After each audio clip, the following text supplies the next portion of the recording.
The champagne bottle sat on my kitchen counter, 2 glasses beside it, both still wet with lipstick marks that weren't mine. One was red. One was pink. I stood in the doorway of my own home, suitcase still in hand, staring at the scene before me like I was watching a movie I hadn't paid to see. Derek was laughing. That deep, genuine laugh I hadn't heard in months. Maybe years. His head was thrown back, his arm around a woman with blonde hair that fell in perfect waves down her back. She wore a silk robe. My silk robe. The expensive one I'd bought myself last Christmas because Derek said we needed to save money. They hadn't heard me come in. The door had been unlocked, which should have been my first warning. I'd cut my business trip short, driven 3 hours through traffic to surprise him on our anniversary. Surprise. The joke was definitely on me. To us, the woman said, raising her glass. I watched Derek clink his glass against hers, watched him lean in to kiss her, watched them celebrate something in my home, in my kitchen, wearing my things. I cleared my throat. The sound cut through the room like a knife. They both froze. Derek's face went white, then red, then white again. The woman, she didn't even have the decency to look embarrassed. She just looked annoyed, like I was interrupting something important. Simone, Derek said, my name barely a whisper. You're not supposed to be home until Sunday. That's what he said. Not, I'm sorry. Not, this isn't what it looks like. Just a reminder that I'd messed up his schedule by coming home to my own house. Clearly, I said, my voice steadier than I felt. My hands were shaking, so I gripped the suitcase handle tighter. The woman set down her glass and smiled. Actually smiled at me. You must be Simone. I'm Courtney. Derek's told me so much about you. I bet he had. I wondered what version of me he'd shared. The busy wife who traveled too much for work? The one who didn't understand him? The one who had somehow failed to notice her husband had moved someone else into their life? Get out, I said. Simone, let's talk about this, Derek started, finally moving away from her. You're upset, I understand, but... Get out. I looked at Courtney. Take your things and leave my house. She laughed. She actually laughed. Derek, are you going to let her talk to me like that? That's when I saw it. The comfort between them.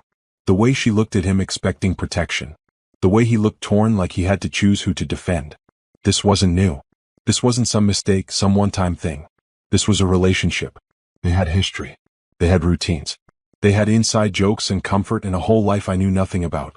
How long? I asked. Simone. How long has she been coming here? How long have you been celebrating in our home while I was gone? Derek ran his hand through his hair, a gesture I used to find endearing. Now it just looked like a stall tactic. A year. Maybe more. It's complicated. A year. I'd spend a year being a fool. A year missing signs. A year traveling for work to build our future while he built a completely different future with someone else. Courtney wrapped the robe tighter around herself. I'll get dressed, she said, like she was doing me a favor. She walked past me and I caught the scent of my perfume on her. She'd gone through my things. She'd made herself at home in every way possible. I stood there in the doorway until I heard the bedroom door close. Then I looked at Derek. Really looked at him.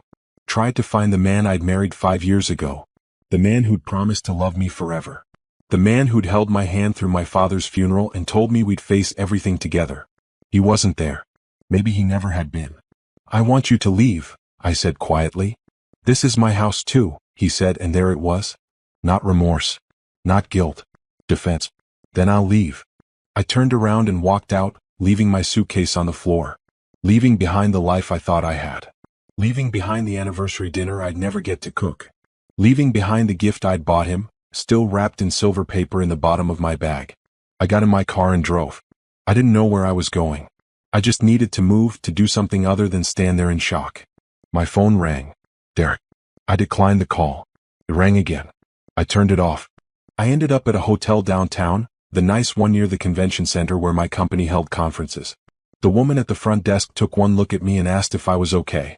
I must have looked as broken as I felt. Just need a room for the night, I said. She gave me a room on the top floor, away from the noise. I thanked her and took the elevator up, watching the numbers climb while my heart sank lower with each floor. Inside the room I sat on the bed and stared at the wall. The shock was wearing off, replaced by something worse. Anger. Hurt. Betrayal. But underneath it all was something else. A tiny voice asking questions I didn't want to answer. When had I last really looked at Derek? When had I last asked him about his day and actually listened to the answer? When had we last laughed together the way he'd been laughing with her? No. I stopped that train of thought immediately. This wasn't my fault. I hadn't cheated. I hadn't brought someone else into our marriage. I'd been working, yes, building a career, making money for us. I'd been doing what partners do, contributing, growing, living life. He'd been doing something else entirely. My phone buzzed even though I'd turned it off. No, wait. That was the hotel phone. I picked it up. Miss Simone, this is the front desk. A gentleman named Derek is here asking for your room number. Should I send him up? No, I said firmly. Don't give him any information. If he comes back, call security. Understood. Is there anything else you need? Do you have a lawyer you can recommend? There was a pause. I'll have the concierge send up some information. 20 minutes later, a manila envelope arrived with business cards for 3 divorce attorneys. I spread them out on the desk and stared at them. This was real. This was happening. My marriage was over. I picked up the first card in my phone, ready to call in the morning. But first, I needed to gather information. Documents. Evidence. I needed to be smart about this. I opened my laptop and started a checklist. Marriage certificate. Bank statements. Property records. Insurance documents. I'd need copies of everything. That's when I remembered. I had most of our important papers scanned and stored in the cloud. Derek never liked dealing with paperwork, so I'd always handled it. I pulled up the folder and started downloading files. Marriage certificate. There it was. I downloaded it, staring at our signatures from 5 years ago. We'd gotten married at City Hall, just the 2 of us and 2 witnesses we pulled off the street. Romantic, we'd called it. Impulsive and perfect. I kept scrolling through files. Tax returns. House deed. Car titles. Insurance policies. Everything I'd need to build my case. Then I saw another file I didn't remember uploading. An older one. The date stamp was from 10 years ago.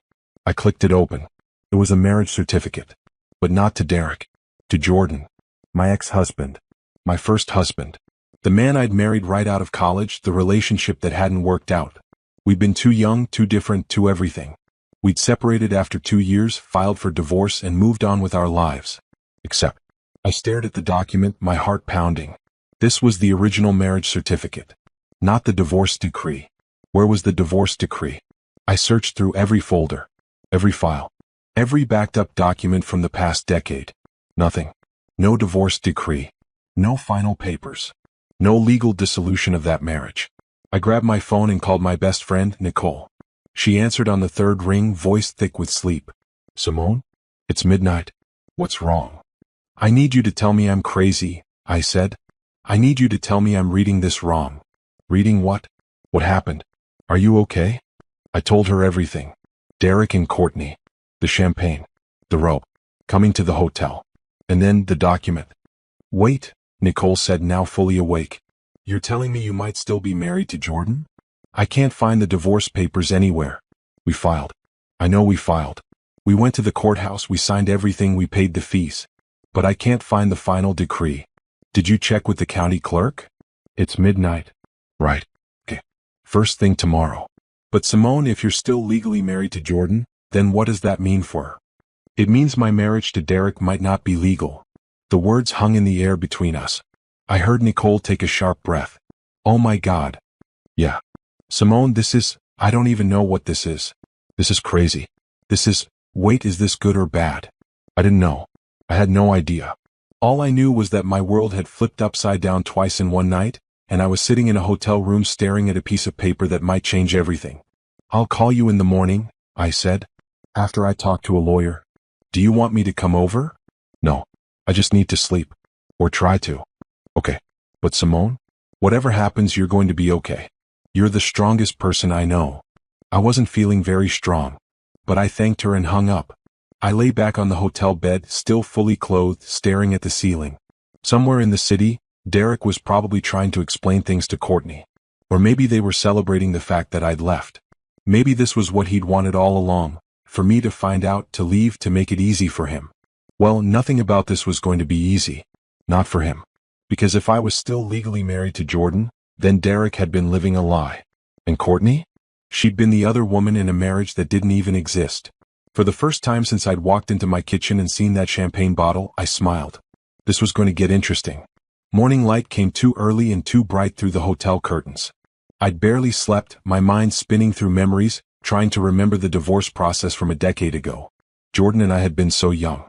I was 22, he was 24. We'd gotten married in a burst of college romance, convinced we'd figured out life. We hadn't. The marriage lasted 2 years before we both admitted it wasn't working. We wanted different things. He wanted to travel and build his architecture career. I wanted stability and to climb the corporate ladder. We loved each other, but we weren't in love anymore. The divorce had been amicable. Easy even, or so I thought. I called the county clerk's office the moment they opened at 8. The woman who answered sounded bored until I explained what I needed. You're looking for a divorce decree from 10 years ago? Yes. The case number should be in the system. I heard typing. A long pause. More typing. Ma'am, I'm showing a divorce petition filed 10 years ago, but no final decree. The case shows as incomplete. My stomach dropped. What does that mean? It means the petition was filed but never finalized. Sometimes people file and then reconcile, or they miss a court date, or paperwork doesn't get submitted. Without the final decree, the divorce wasn't legally completed. So I'm still married. To your first husband, yes. Technically. I thanked her and hung up, my hands shaking. This wasn't a mistake. This wasn't something I could fix with a phone call. I was legally married to a man I hadn't spoken to in 10 years. Which meant every year of my life with Derek had been built on a foundation that didn't exist. I called the first lawyer on the list the hotel had given me. The receptionist put me through immediately when I explained the situation.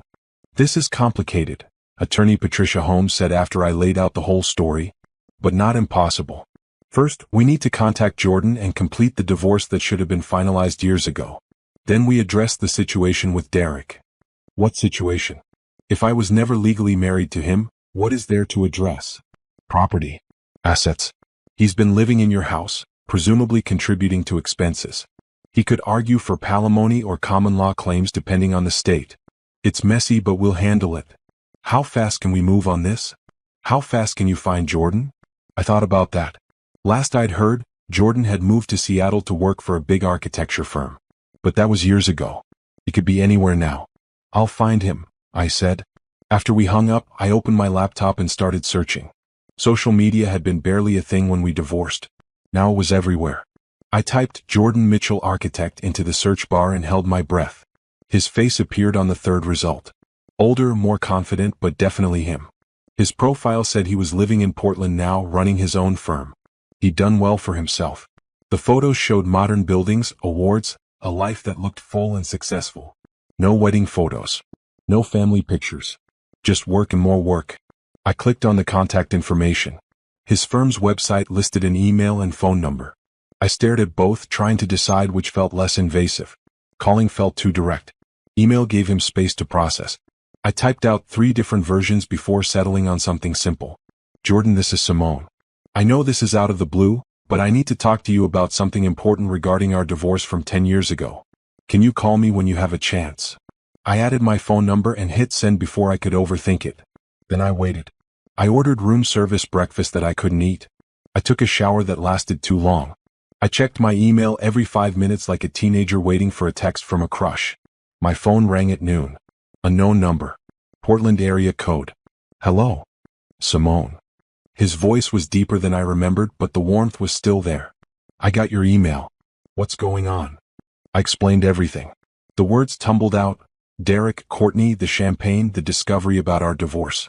Jordan listened without interrupting, which was something I'd forgotten about him. He'd always been a good listener. When I finished, there was a long silence. So you're telling me we've been married this whole time? Technically, yes. He laughed. Not a mean laugh, but genuine amusement. That's the most ridiculous thing I've heard in a long time. It's not funny, Jordan. This is serious. I know. I'm sorry. We spent 2 years trying to make that marriage work, and now we find out we've been accidentally married for 8 more years. There's some irony there. Despite everything, I felt my lips twitch. I guess so. Okay, he said, his voice shifting to business mode. What do you need from me? I need to finalize our divorce. My lawyer says it should be straightforward since we already filed the petition. We just need to complete the paperwork we should have finished back then. All right. I can work with that. Do you need me to fly out there? Would you? Simone, I'm not going to leave you hanging with this mess. Besides, I'm curious about this Derek guy who thought he was married to my wife. Ex-wife. Soon to be ex-wife. Technically, right now, you're just my wife. The way he said it sent a strange feeling through me. Not bad exactly. Just strange. Can you come next week? I asked. I can come this weekend. This is too interesting to wait. We made arrangements. He'd fly in Saturday morning, stay through Monday. We'd meet with my lawyer, sign whatever needed signing, and end this bizarre situation. After we hung up, I sat with the phone in my hand, processing everything. Jordan had sounded good. Happy even. Successful and confident in a way he hadn't been when we were young and struggling. Time had been kind to him. I wondered what he thought about me. If he'd followed my career at all, if he knew I'd become a director at my company, if he'd heard about any of my achievements. Then I wondered why I cared. My phone buzzed. A text from Derek. We need to talk. Please call me. I deleted it without responding. Another text came through. Simone, I know you're angry, but we can work through this. Delete. Courtney meant nothing. It was a mistake. Delete. Please don't throw away 5 years over one stupid mistake.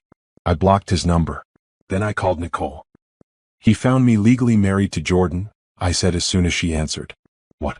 I thought you were just missing the papers? The divorce was never finalized. We're still married.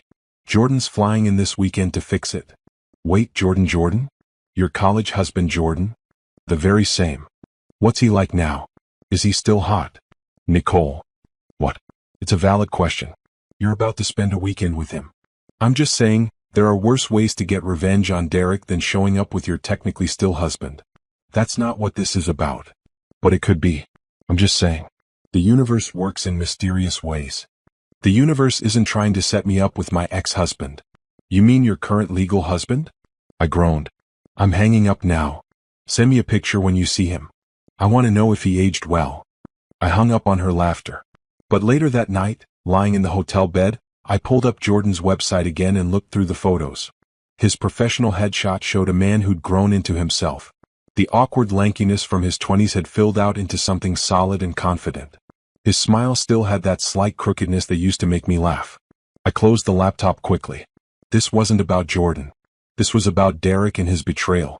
This was about fixing a legal mistake and moving forward with my life. Jordan was just a necessary step in that process. Nothing more. I almost believed it.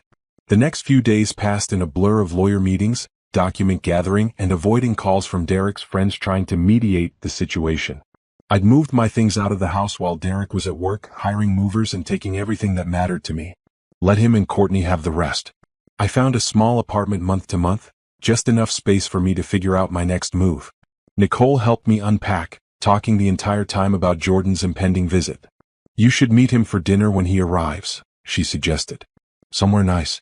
Remind him what he's been missing. I'm not trying to remind him of anything.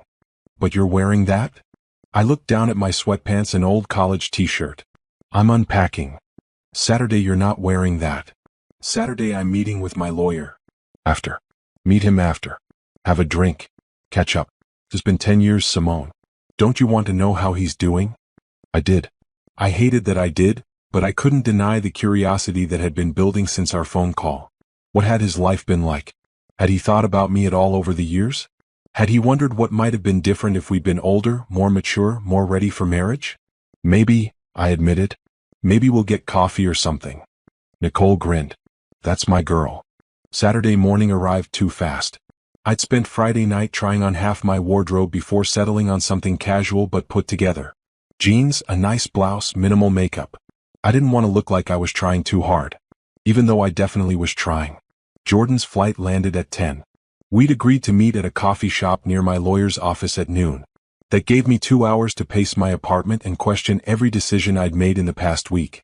At 11:45, I walked into the coffee shop. Jordan was already there.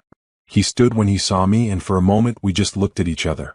10 years collapsed into nothing. I saw the boy I'd married in the features of the man before me, but everything else had changed. He was taller somehow, or maybe just stood straighter. His hair had flecks of gray at the temples.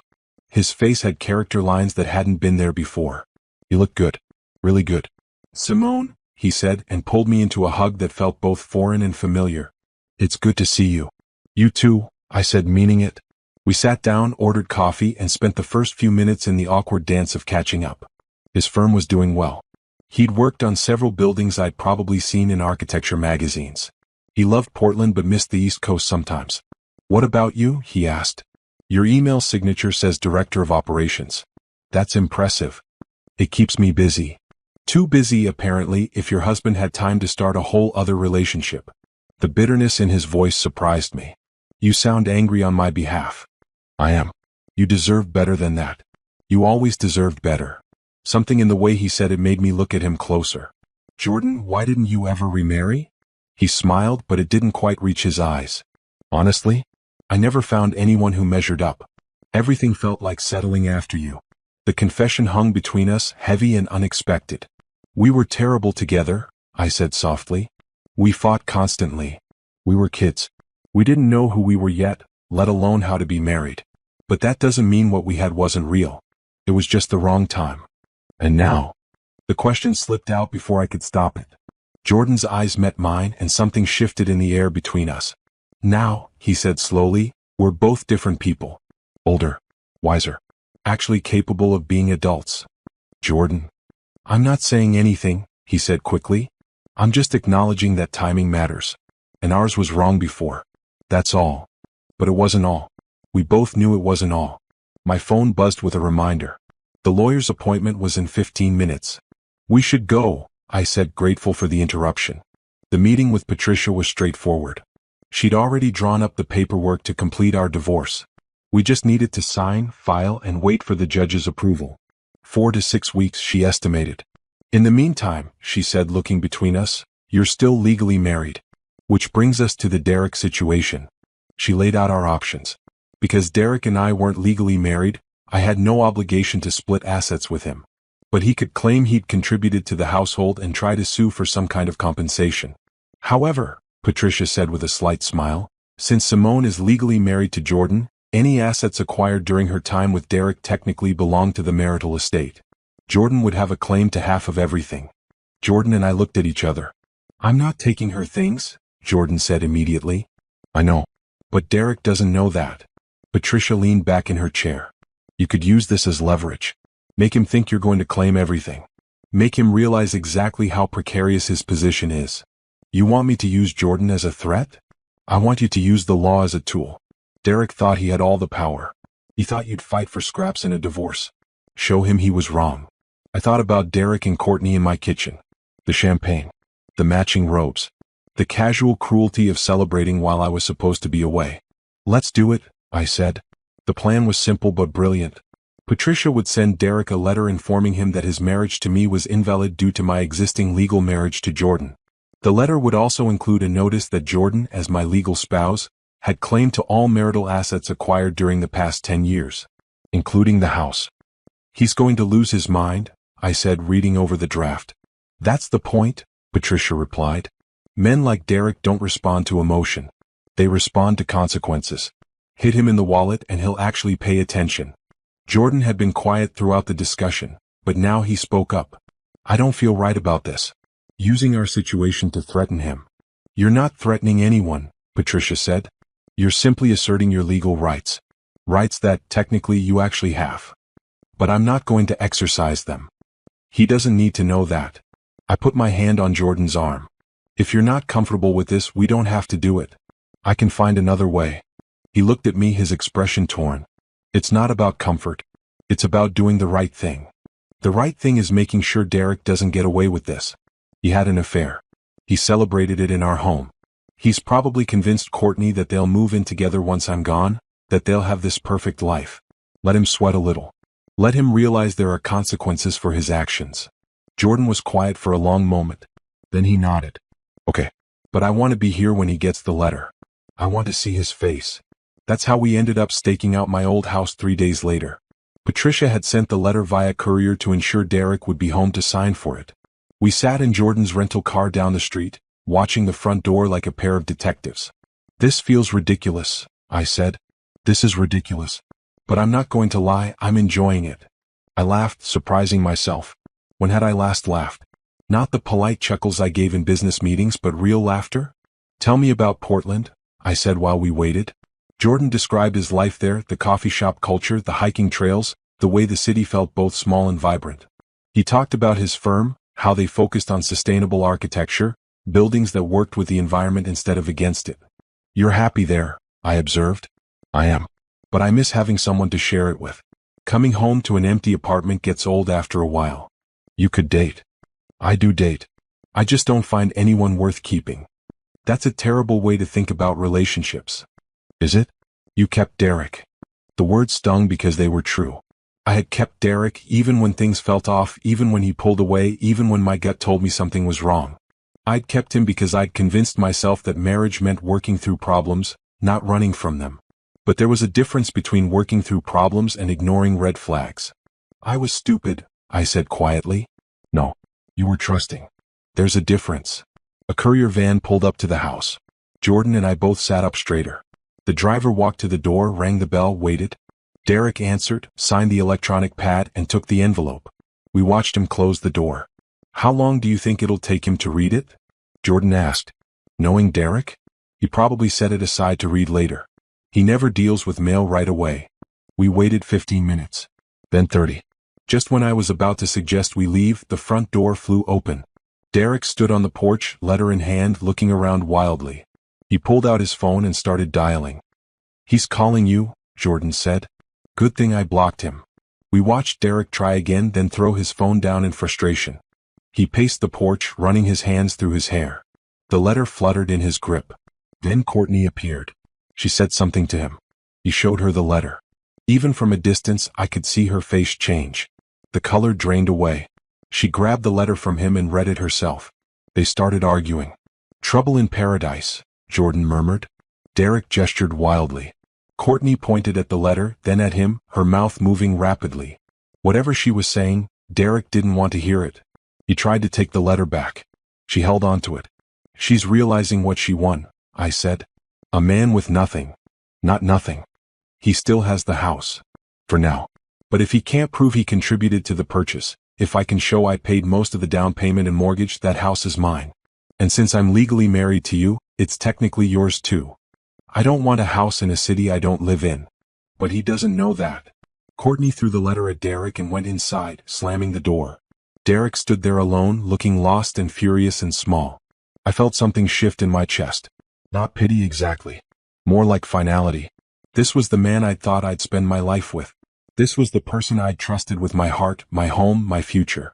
And he was just a stranger now. A stranger who'd made bad choices and was finally facing the consequences. I'm ready to go, I said. Jordan started the car. As we pulled away, I looked back one more time.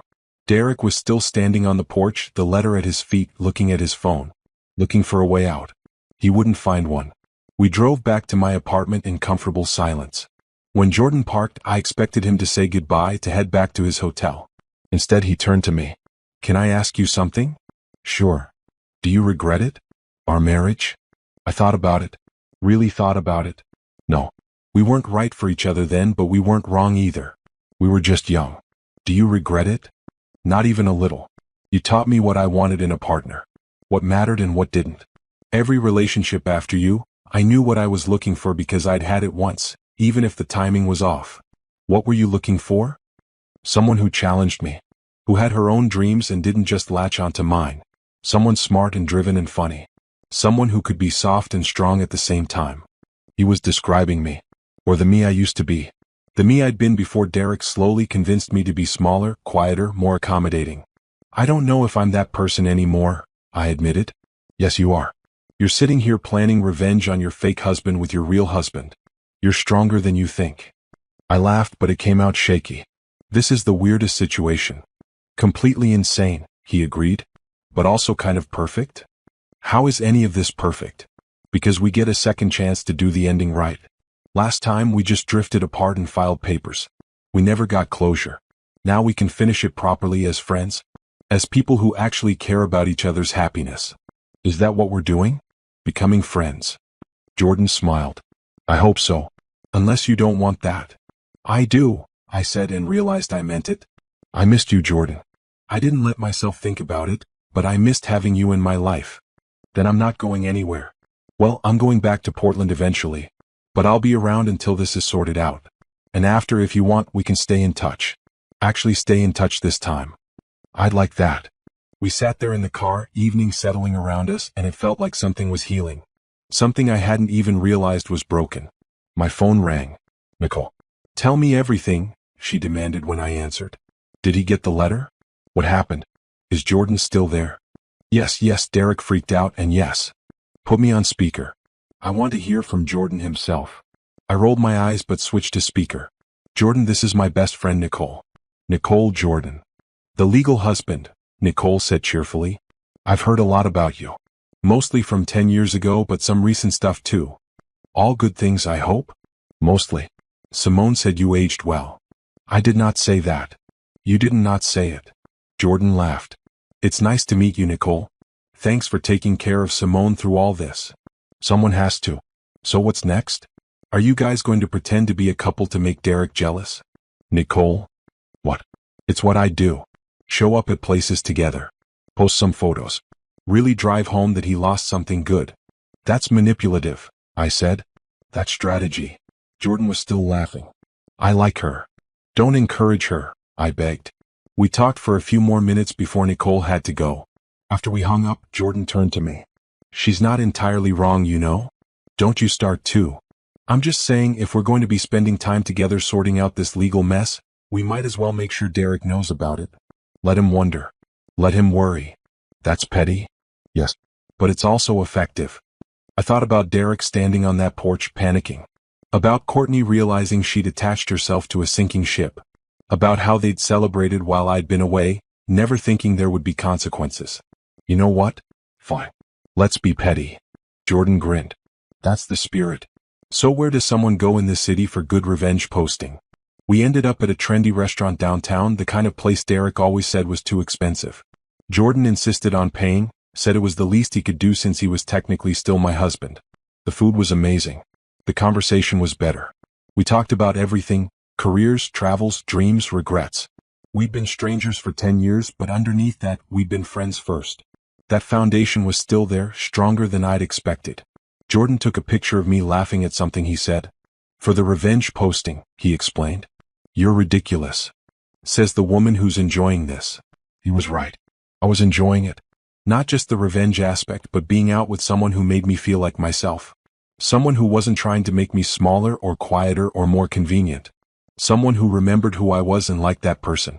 I took a picture of Jordan holding up his wine glass, light catching his face in a way that made him look unfairly handsome. Your turn, I said. We posted the photos, mine on Instagram, his on Facebook. No captions necessary. Just two people having dinner, looking happy, living life. Within an hour, my phone started blowing up with messages from people I hadn't heard from in months. Friends asking if I was dating someone new. Acquaintances wanting to know the drama. And one message from a number I almost recognized. I can't believe you do this to me. After everything we've been through, you're already with someone else. Derek had gotten a new number. I showed Jordan the message. Do you want to respond? He asked. No. Let him wonder. Let him assume the worst. Let him feel a fraction of what I felt walking in on him and Courtney. Cold-blooded, Jordan said, but he was smiling. I like it. We finished dinner and walked around downtown just talking. The evening was warm, the city alive with weekend energy. Jordan told me about his latest project, a community center designed to serve low-income neighborhoods. I told him about a promotion I was up for, the next step in my career. You're going to get it, he said confidently. How do you know? Because you're brilliant at what you do. You always were. That was one of the things I loved about you, your drive, your ambition. You knew where you were going and you weren't afraid to work for it. Derek hated that about me. Then Derek was an idiot. We ended up at a park overlooking the river. The city lights reflected on the water, creating patterns that shifted with each ripple. Thank you, I said quietly. For what? For flying out here. For helping with all this. For making me feel less pathetic about the whole situation. Simone, you're not pathetic. You're the opposite of pathetic. You found out your husband was cheating and instead of falling apart, you're dismantling his entire world. That's not pathetic. That's powerful. I found out accidentally. If I hadn't discovered the marriage certificate issue, I'd probably be in a lawyer's office right now splitting assets 50-50. But you did find out. And you're using it. That's smart, not lucky. I leaned against the railing, looking out at the water. Jordan stood beside me, close enough that I could feel his warmth. Would they actually work? Probably not. But Derek doesn't need to know that. The threat alone will motivate him. Jordan stood and walked to the windows. I don't know. This feels like we're pushing too hard. He cheated on her in her own home, Patricia said flatly. He celebrated his affair while she was away working. He deserves whatever stress this causes him. That's not the point. The point is whether we're being the people we want to be. Using the law as a weapon just because we can. I understood what Jordan meant. There was a line between justice and cruelty, between consequences and revenge. We'd already crossed some of those lines.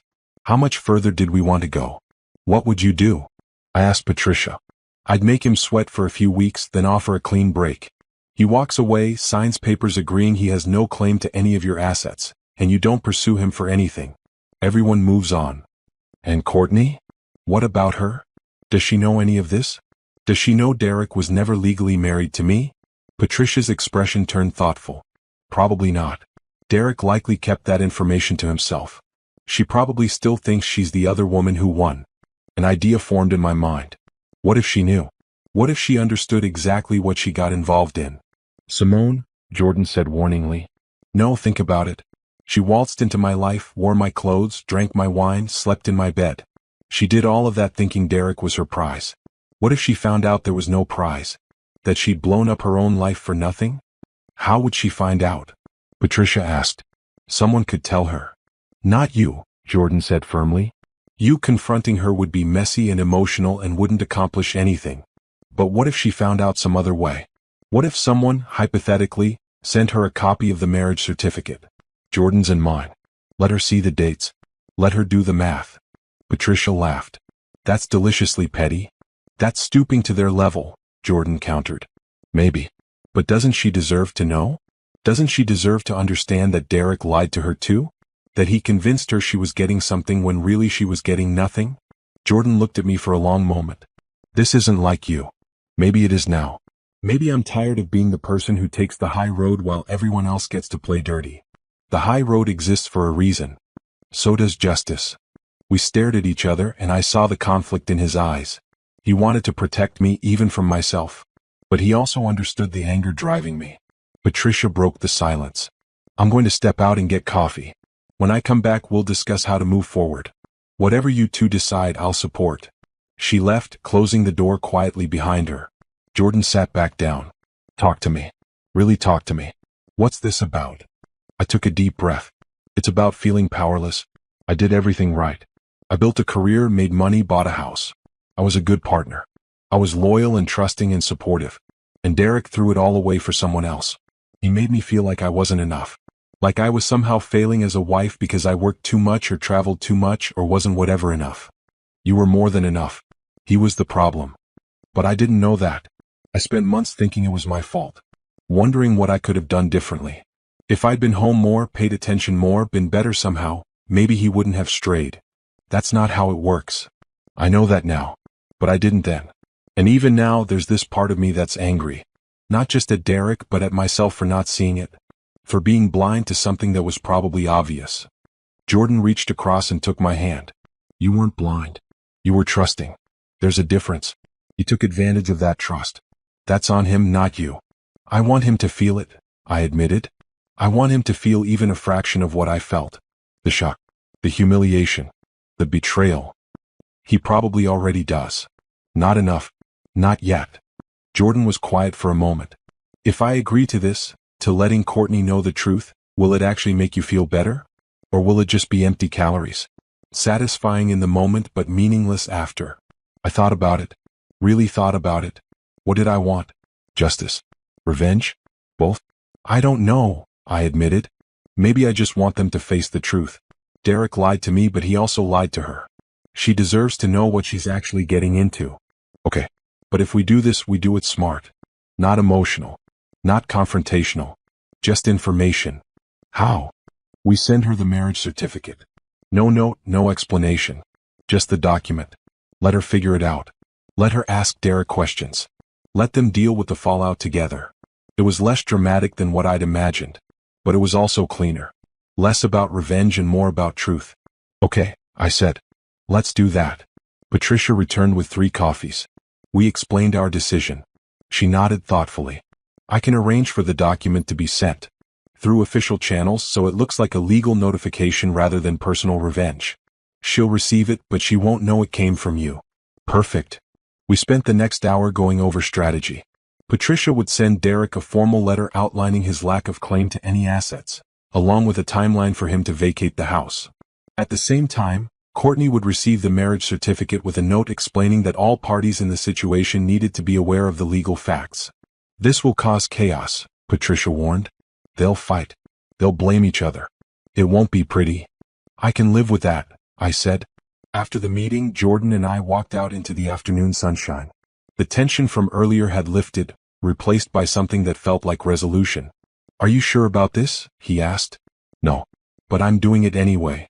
He laughed. Fair enough. Want to get lunch? We ended up at a small cafe a few blocks away, sitting outside and watching the city move around us. Jordan ordered a sandwich. I got a salad I barely touched.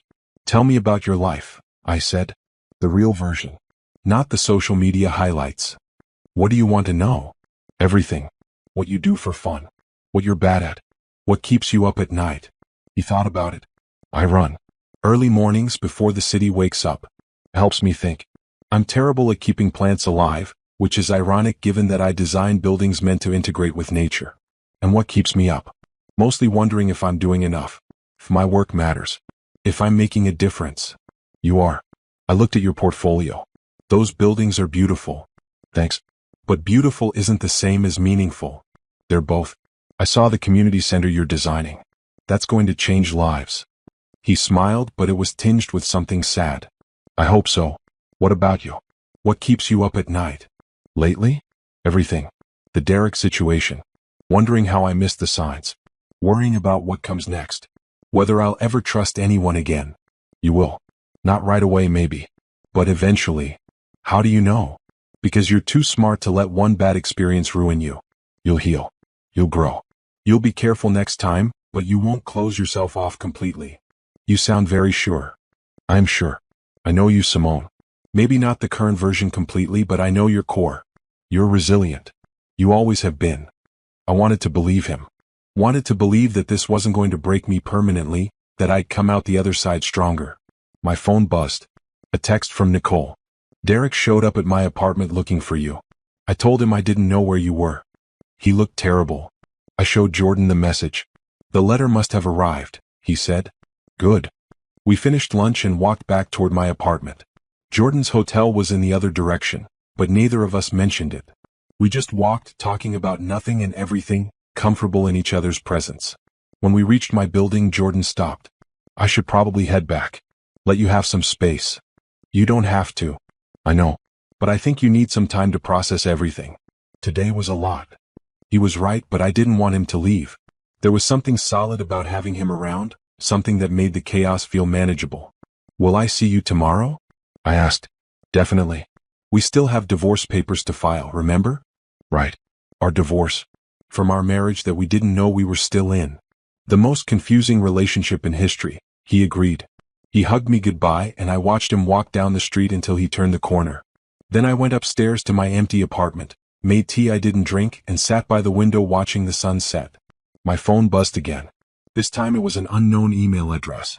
I know what you did. I know you sent me those papers to hurt me. You're pathetic. You couldn't keep your man, so you're trying to ruin what we have. It's not going to work. Derek loves me, not you. You're just bitter and alone. Courtney had gotten the marriage certificate. I read the email 3 times, feeling nothing. Not anger. Not satisfaction. Just a distant sort of pity. She was wrong about almost everything. But she was right about one thing. I was alone. For now. But alone didn't feel as terrible as I'd expected. It felt like space. Like room to breathe. Like an opportunity to figure out who I was without Derek's influence, without his criticism, without constantly trying to be smaller to make him comfortable. I deleted the email without responding and opened my laptop. I had work to catch up on, projects to review, emails to answer. Life didn't stop just because my personal life had imploded. But first, I opened a new document and started writing. Not for anyone else. Just for me. A list of things I wanted to do now that I was free. Take that trip to Italy I'd been putting off. Paint my living room the bright color Derek hated. Take a cooking class. Join a gym. Learn to play guitar. The list grew. Small things and big things. Dreams I'd set aside because they didn't fit into the life Derek had wanted for us. Pieces of myself I'd lost along the way. I was going to get them back. All of them. Jordan extended his stay by a week. The divorce paperwork needs time to process, he explained, but we both knew that wasn't the real reason. The truth was simpler. We were enjoying each other's company. After 10 years apart, we'd rediscovered the friendship that had existed before marriage, before disappointment, before we'd gone our separate ways. We fell into an easy routine. Mornings, I'd work from my apartment while Jordan handled his firm remotely from the hotel. Afternoons, we'd meet for lunch or coffee. Evenings, we'd explore the city together, finding new restaurants and parks, talking about everything except Derek and Courtney. It was on the fourth day that Derek showed up at my apartment. I was alone, reviewing quarterly reports when the buzzer rang. The doorman's voice came through the speaker. "Miss Simone, there's a Derek Harrison here to see you. Should I send him up?" My heart jumped. I hadn't seen Derek since that night in the kitchen. Hadn't spoken to him except through lawyers. "No," I said. "Tell him I'm not available. He says it's urgent.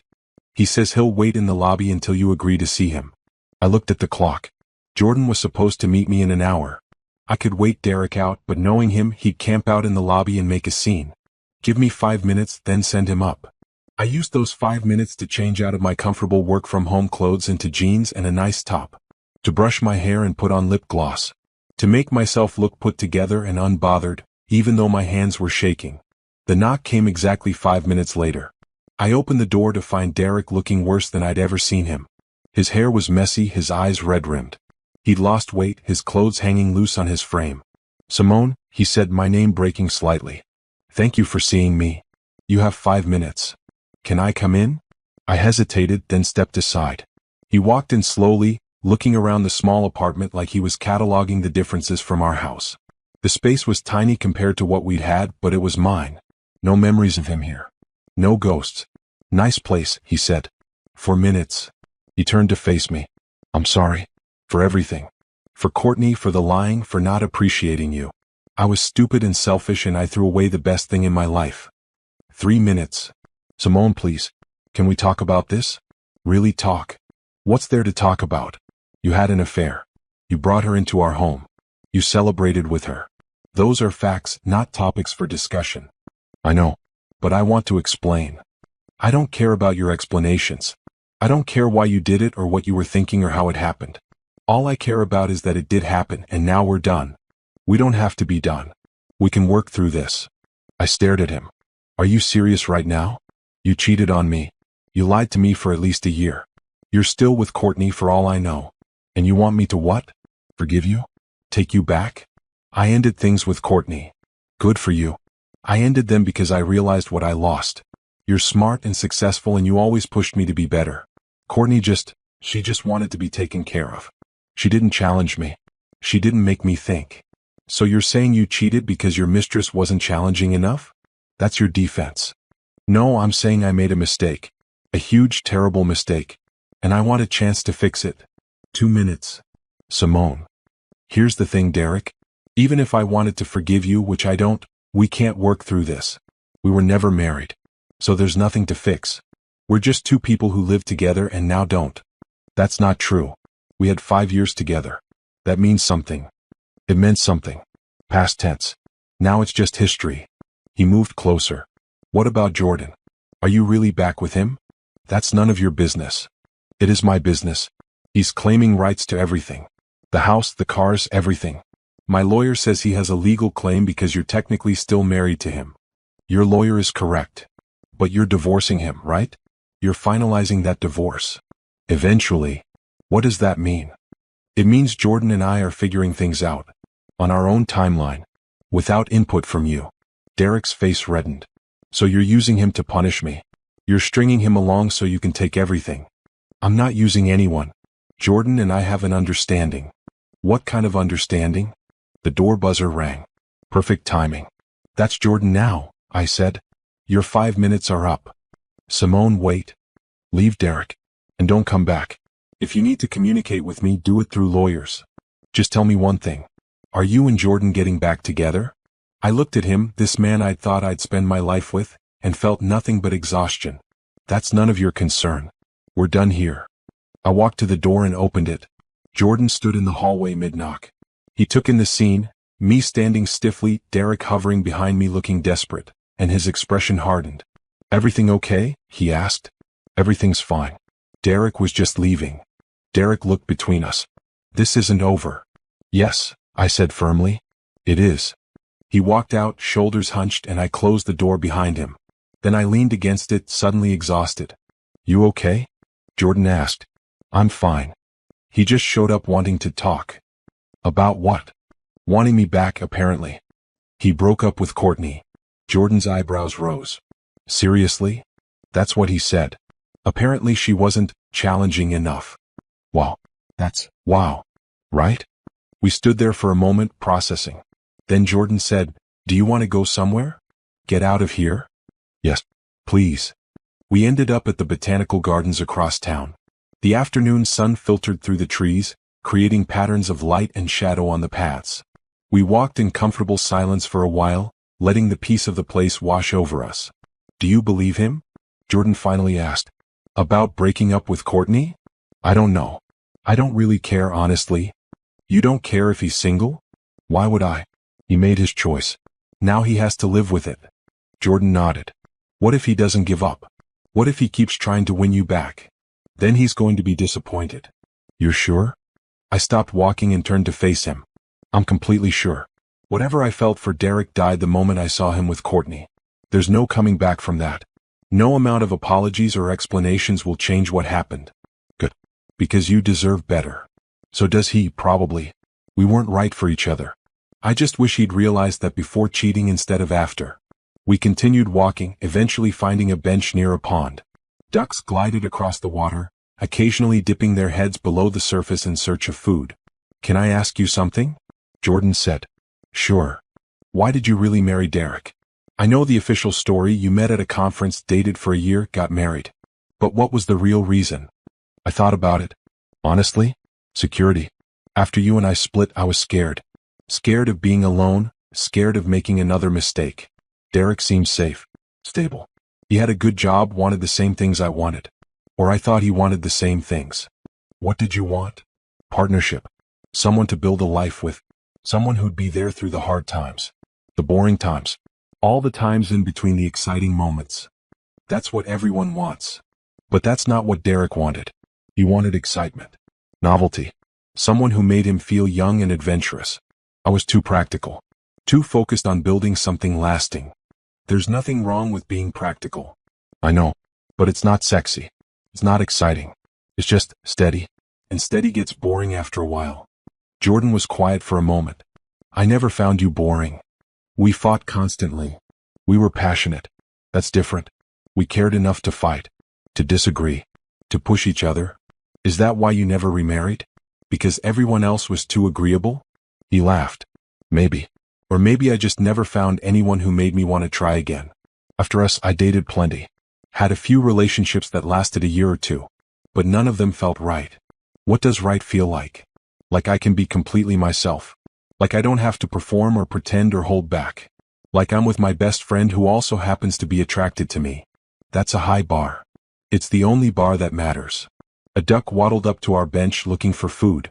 Jordan reached into his pocket and pulled out a granola bar, breaking off pieces to toss to the gathering birds. You carry snacks for ducks?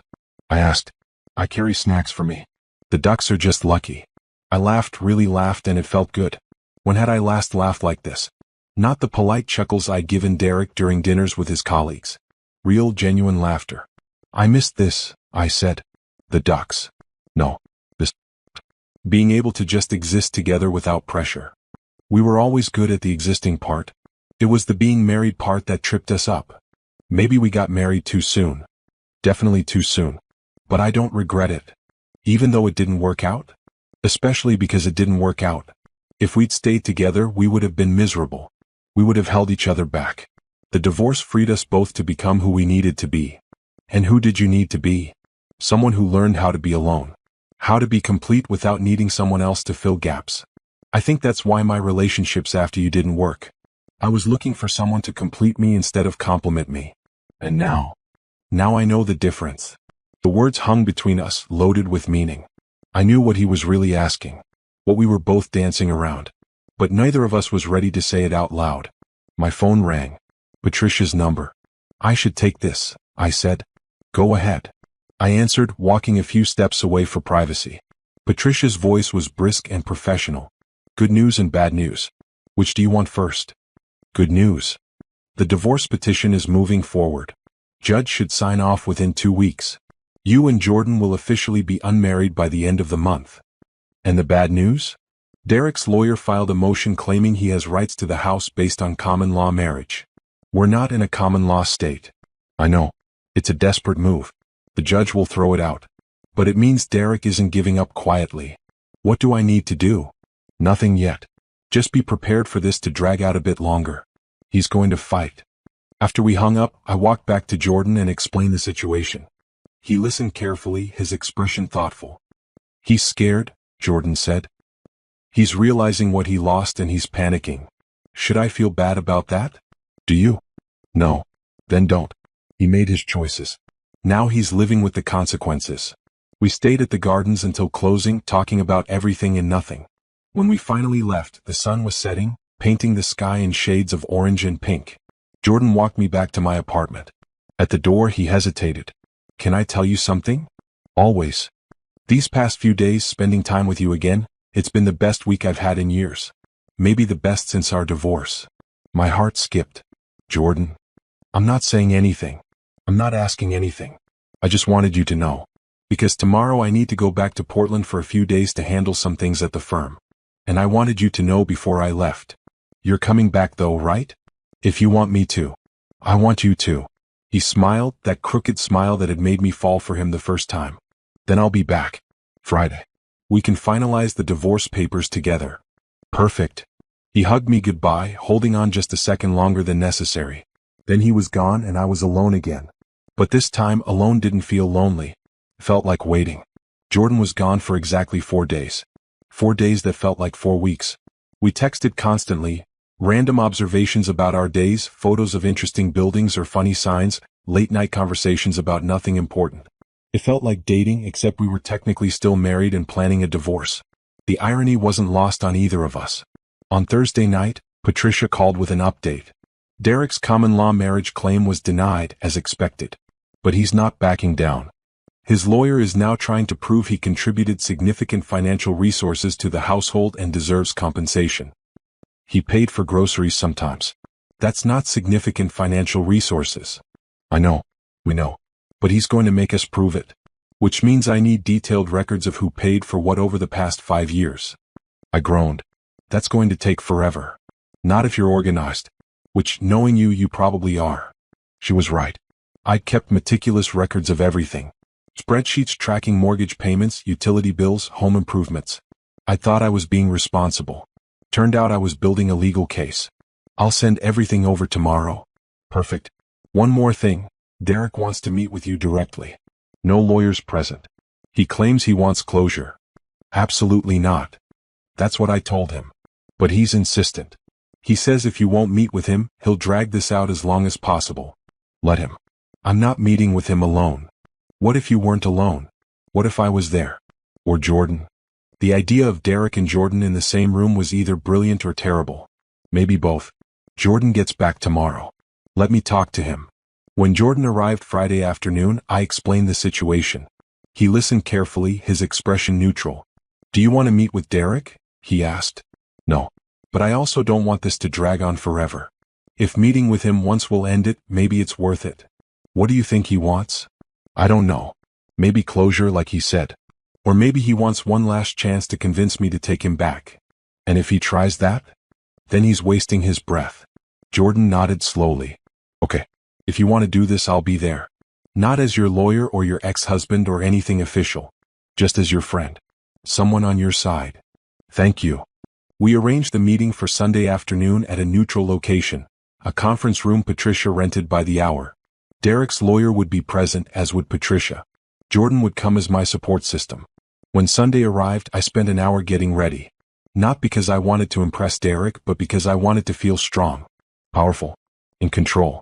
I chose a navy blue dress, professional but confident. Simple jewelry.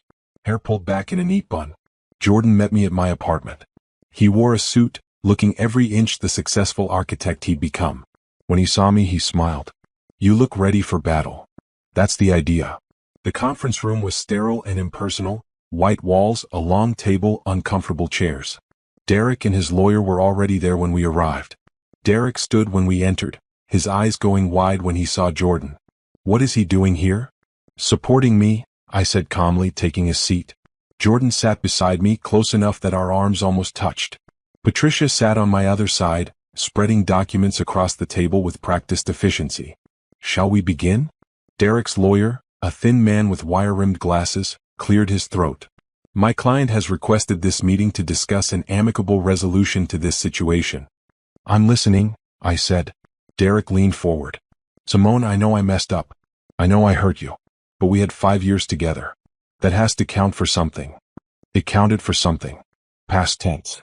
I'm asking you to be reasonable. I put time and money into that house. I helped with repairs, renovations, bills. I deserve some compensation for that. You lived there rent-free, Patricia interjected. Any money you spent was in lieu of paying rent. That's not how it worked. We were partners. We shared expenses. No, I said quietly. I paid the mortgage. I paid for the renovations. I paid for almost everything. You contributed occasionally, sure. But you also told me we needed to save money while you were taking Courtney out to expensive dinners. Derek's face reddened. That's not fair. None of this is fair, Derek. But facts are facts. I have records of every payment I made on that house. Do you? He looked at his lawyer, who shifted uncomfortably. We're prepared to prove contributions, the lawyer said, but his tone lacked confidence. Then prove them, Patricia said. Because so far all we have is speculation and hurt feelings. This is ridiculous, Derek said, standing up. Simone, tell them. Tell them we were partners. Tell them it wasn't just you. Sit down, Derek, I said, my voice steady. And listen carefully because I'm only going to say this once. You were never my partner. A partner doesn't lie. A partner doesn't cheat. A partner doesn't bring someone else into the home you built together. You were my boyfriend. Then you were my roommate. Then you were nothing. Those are the facts. We were married. No, we weren't. I was married to Jordan. You and I just lived together and pretended. That's a technicality. That's the law. Derek looked at Jordan. And you're okay with this? You're okay with helping her destroy me? Jordan's voice was calm but firm. I'm okay with making sure Simone gets what she's legally entitled to. Which is everything, since you have no claim to any of it. You barely know her anymore. You've been divorced for 10 years.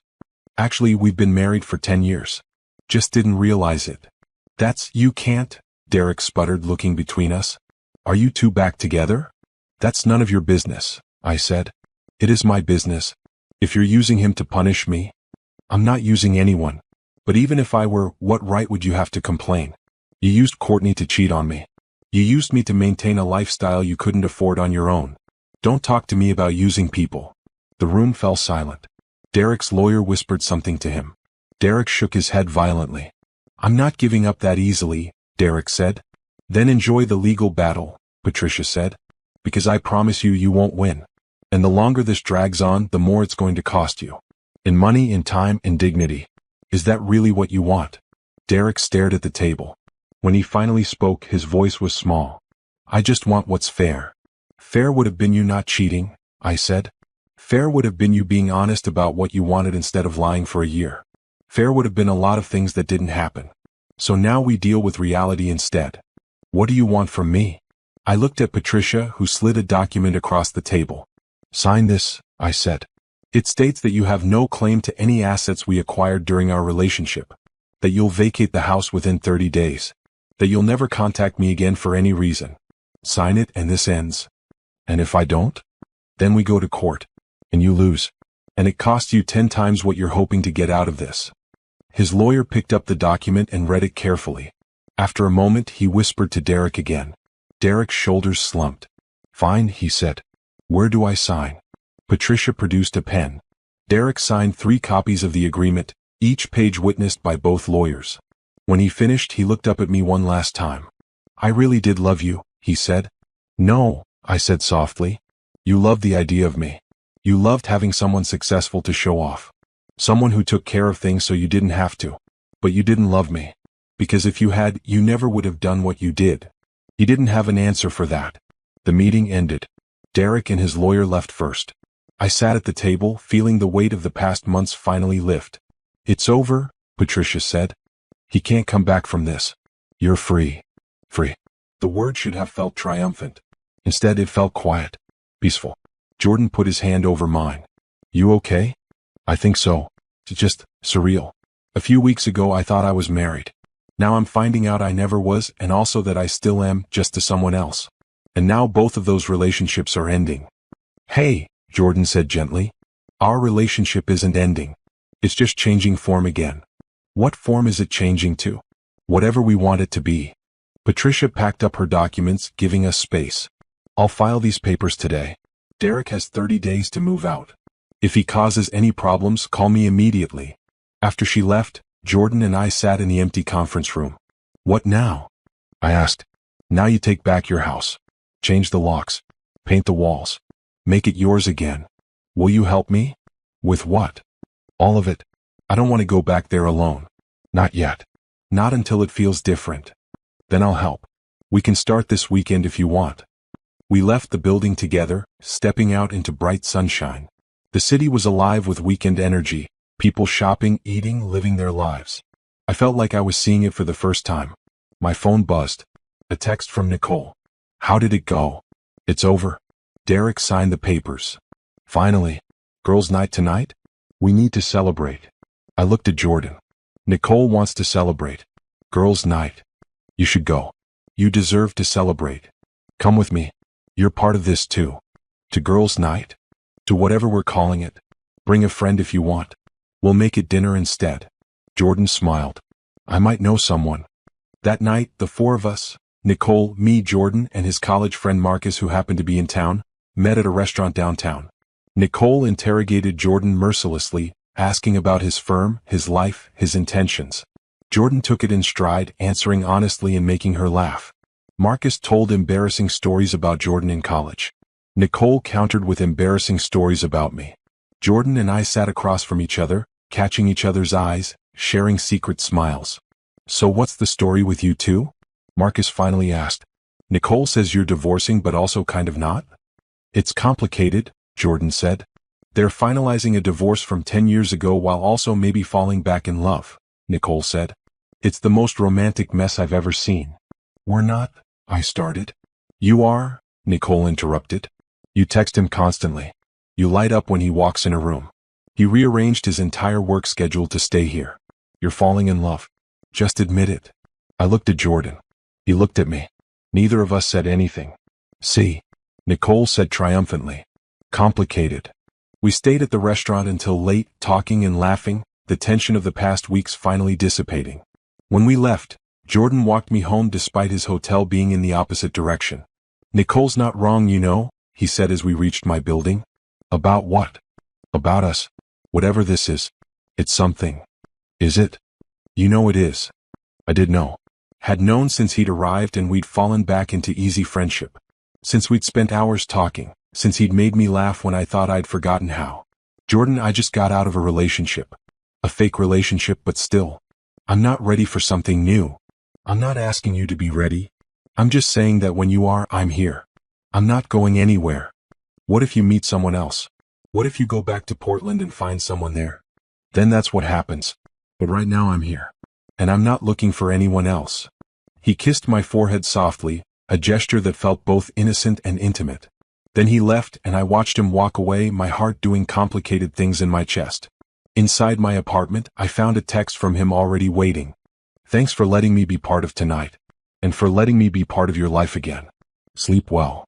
I typed and deleted 3 different responses before settling on something simple. Thank you for coming back. For all of it. His response came immediately. Always. I fell asleep that night thinking about second chances and timing and the strange ways life worked out. About how sometimes the person you needed was the person you'd already found and lost and was finding again. About how maybe, just maybe, this time we'd get it right. The divorce papers were filed on Monday. Patricia called to confirm that everything was in order, that the judge would review the case within 10 days, and that barring any complications, Jordan and I would be officially divorced by the end of the month. Then you'll be free to move on, she said. Both of you. Free to move on. The words should have brought relief. Instead, they brought a strange melancholy I couldn't quite name. Jordan had extended his stay again, claiming he needed to oversee the dissolution properly, but we both knew that wasn't the real reason. We'd fallen into something comfortable and right, something neither of us wanted to examine too closely. Tuesday afternoon we went to the house, my house, to start the process of reclaiming it. Derek had moved out over the weekend, taking his clothes and personal items but leaving furniture and shared belongings behind. Walking through the front door felt like entering a museum of my former life. "This is weird," I said, standing in the living room. "Want to leave?" Jordan asked. "No. I need to do this." We spent the day sorting through things. Derek's items went into boxes for donation. Things I'd bought stayed. Shared items were harder. The coffee maker we'd picked out together, the throw pillows that had seemed so important at the time, the photos and frames that documented a relationship that had never legally existed. Jordan found me in the bedroom staring at a photo of Derek and me at a beach. We looked happy. We'd been happy that day. Before Courtney. Before lies and betrayal. "You can keep it," Jordan said gently. "It's okay to acknowledge that there were good times." Were there? Or was I just blind to what was really happening? There were good times. He was just too stupid to appreciate what he had. I put the photo face down in a donation box. I don't want reminders. By evening the house looked different. Emptier but also cleaner. Like removing Derek's presence had cleared out stale air. Jordan ordered pizza and we ate sitting on the living room floor, surrounded by boxes. "What are you going to do with this place?" he asked. "I don't know. Sell it maybe. Too many memories. Or make new ones. Paint the walls. Rearrange the furniture. Claim it as completely yours." "Is that what you'd do?" "I'd make it mine. But I'm not you. You have to figure out what feels right." We cleaned up the pizza boxes and I was showing Jordan the spare bedroom I'd been thinking of turning into an office when my phone rang. Unknown number. I almost didn't answer, but something made me pick up. Simone. A woman's voice. Familiar but strained. "Who is this?" "It's Courtney." I froze. Jordan, seeing my expression, moved closer. "How did you get this number?" "I need to talk to you. Please don't hang up." "I have nothing to say to you." "I know. But I have things to say to you. Please. Just 5 minutes." Against my better judgment, I said, "Fine. 5 minutes." Jordan mouthed speakerphone, and I nodded, tapping the button. "Thank you," Courtney said. "I know I'm probably the last person you want to hear from, but I wanted you to know that I'm sorry. For all of it." "You're sorry?" "I know that doesn't fix anything. I know I hurt you. But I didn't know. Derek told me you two were separated. He said the marriage was over, that you'd agreed to stay together for financial reasons until you sold the house. He made it sound like it was just paperwork holding you back from moving on. And you believed him?" "I wanted to believe him. Which is just as bad, I know. But then I got those papers, the marriage certificate with Jordan's name, and I realized Derek had lied about everything. Not just to you but to me too. What do you want from me, Courtney?" "Forgiveness." "No. I don't deserve that. I just wanted you to know that it's over. Derek and I are done. And I'm leaving town. Starting over somewhere else. Away from this mess." "That's probably smart. I also wanted you to know that you were right. About everything. Derek isn't who he pretended to be. He's selfish and manipulative and he only cares about himself. I see that now. Too late, but I see it." There was a pause. I could hear her breathing, shaky and uneven. "I'm sorry," she said again. "For what it's worth." "I'm sorry." She hung up before I could respond. I stared at the phone, processing. Jordan waited patiently. "Do you believe her?" he finally asked. "I don't know. Does it matter?" "Only if it matters to you." I thought about it. Courtney's apology didn't change anything. It didn't undo the betrayal or erase the pain. But it did provide a strange sense of closure. She'd seen the truth about Derek. She paid a price for her choices too. "I think I believe her," I said. "I think she was as much a victim of Derek's lies as I was. Just a different kind of victim." "That's generous of you. Or maybe I'm just tired of being angry. Anger takes so much energy." "What does that leave you with?" "I don't know. Relief? Sadness? Hope. Hope is good." We finished sorting through the house and I locked up, feeling lighter than when we'd arrived. On the drive back to my apartment, Jordan was quiet, thoughtful. "What are you thinking about?" I asked. "Timing. And second chances. And whether it's possible to love someone twice." My heart skipped. "What do you mean?" "I mean I loved you when we were young. Then I didn't. Or I did, but differently. More like a memory than a person. But these past few weeks, being around you again, I'm falling in love with who you are now. Which feels different than before but also the same." "Jordan." "I know. Bad timing. Again. You just ended things with Derek. You're processing. You're healing. I get it. But I needed to say it. Because in 2 weeks we're going to be divorced. And I'll go back to Portland. And this chance will be gone. It doesn't have to be gone. What does that mean? I didn't know. I was feeling so many things. Grief for what I'd lost with Derek, confusion about what I was feeling for Jordan, fear of making another mistake, hope that maybe this time could be different. It means I don't know, I admitted. I care about you. I think I might be falling for you too. But I'm scared. What if we're just caught up in the drama of the situation? What if once everything is settled and normal, we realize it was just circumstances bringing us together? Then we deal with that if it happens. But Simone, this doesn't feel like circumstances to me. It feels like finding something I didn't know I was looking for. After lunch, Jordan and I walked through the city with no destination in mind. It was a beautiful day, warm with a light breeze, perfect for just existing. Our divorce is final next week, Jordan said. I know. And then I should probably go back to Portland. Get back to my real life. I know. Unless you want me to stay. I stopped walking. Jordan, what are we doing? Really? I don't know. But I know I don't want it to stop. But it has to stop eventually. You have a life in Portland. I have a life here. We can't just exist in this bubble forever. Why not? Because that's not reality. Reality is jobs and distance and complicated logistics. So we deal with the logistics.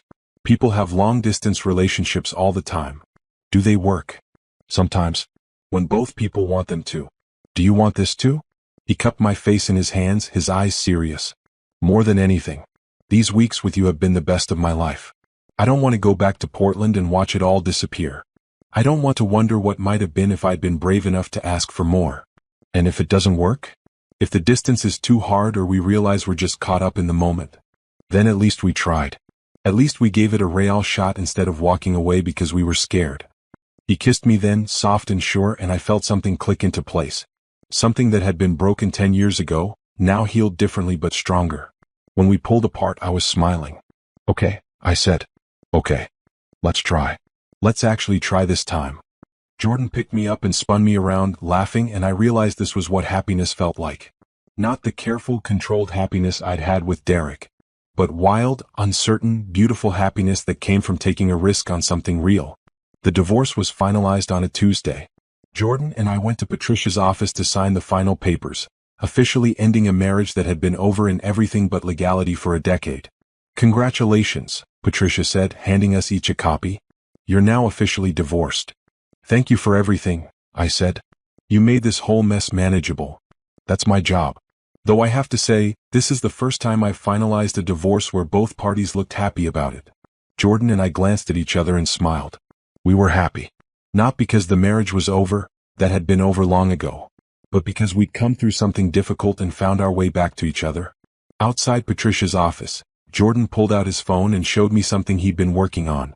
I talked to my firm. I can work remotely 2 weeks out of every month.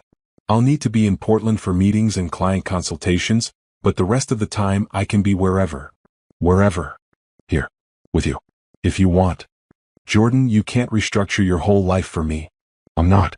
I'm restructuring my life for us. There's a difference. What if it doesn't work out? Then I'll still have a career I love and no regrets about not trying. I thought about what he was offering.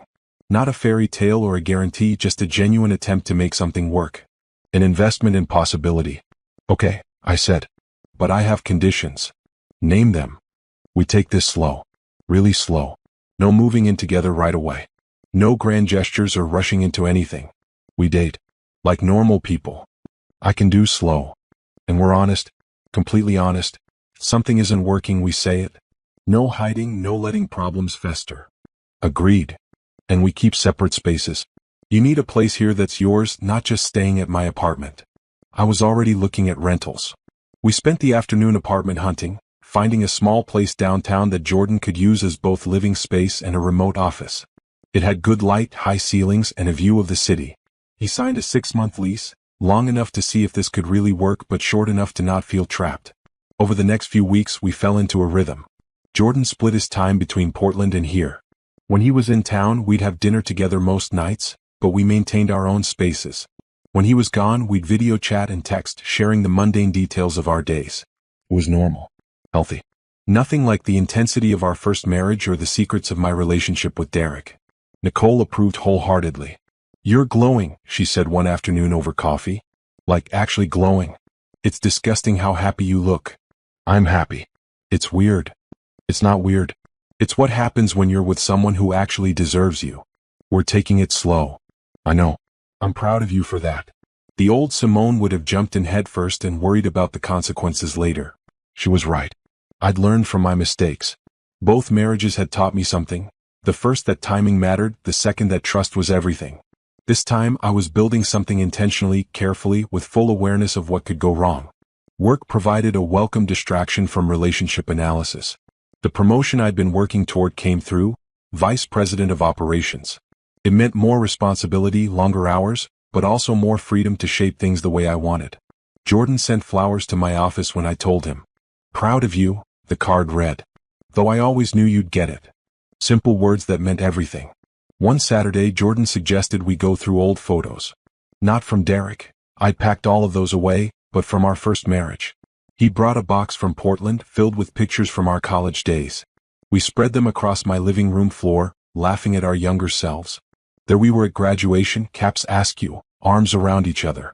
At our tiny wedding at City Hall, wearing clothes we'd picked up at a thrift store. On road trips we'd taken in his beat-up car, stopping at random diners and sleeping in cheap motels. "We look so young," I said, holding up a photo of us at the beach. We were young.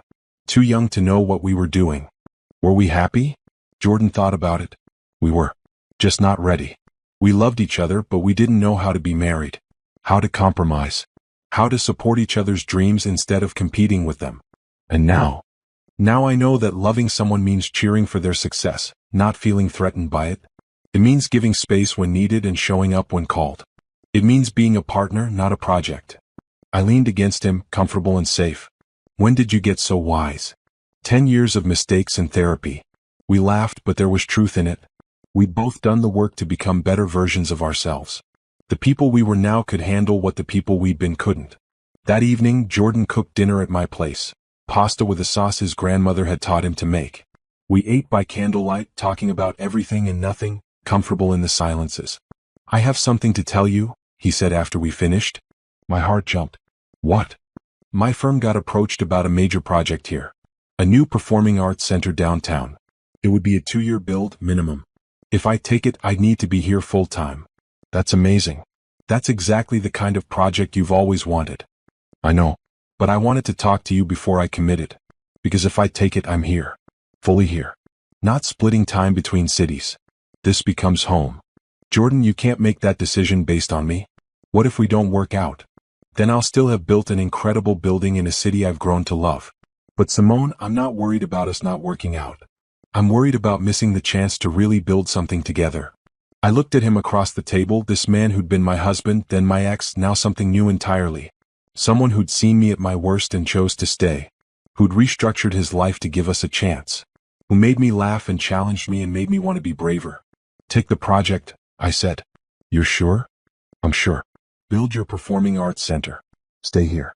Let's see what we can build together." He came around the table and kissed me deep and sure, and I felt the last of my walls come down. This was real.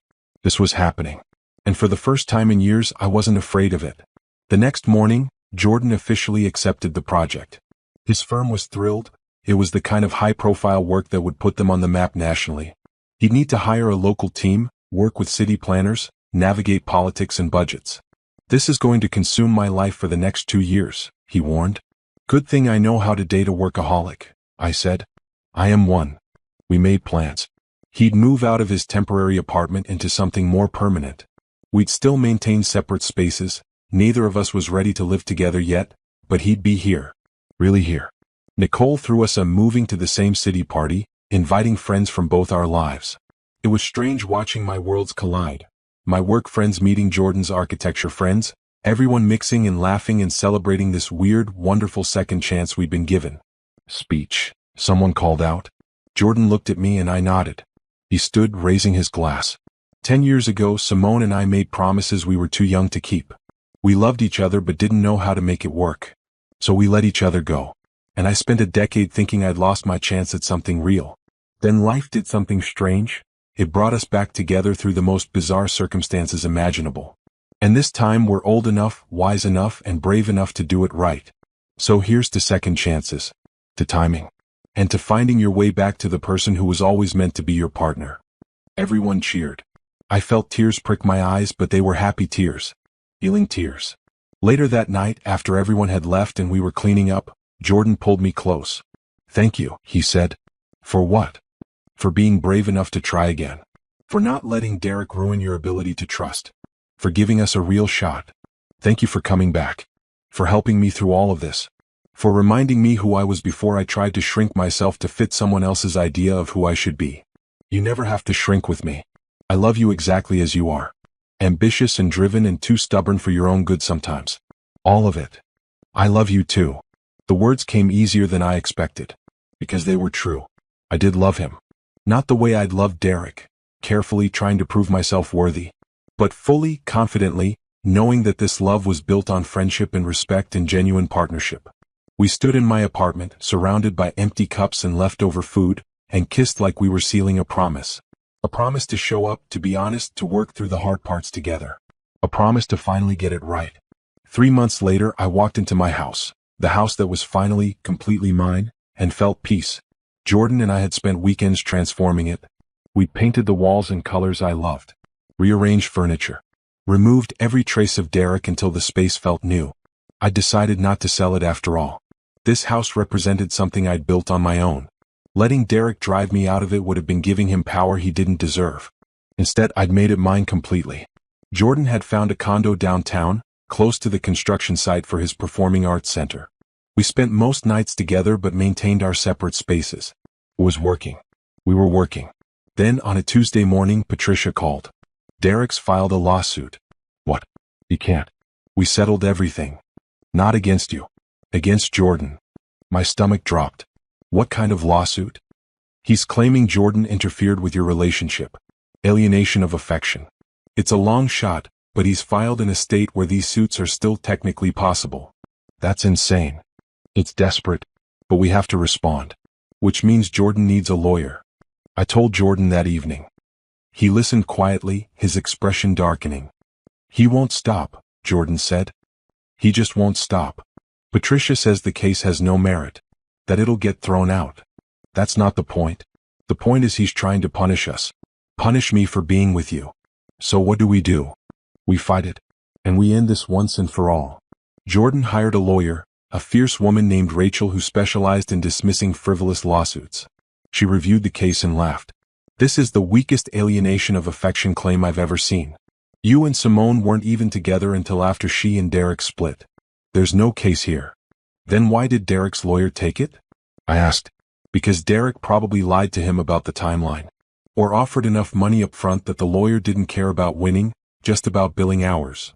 The hearing was scheduled for 6 weeks out. In the meantime, life continued. Jordan's project was taking shape, literal shape, as the foundation was poured and steel frames began rising from the ground.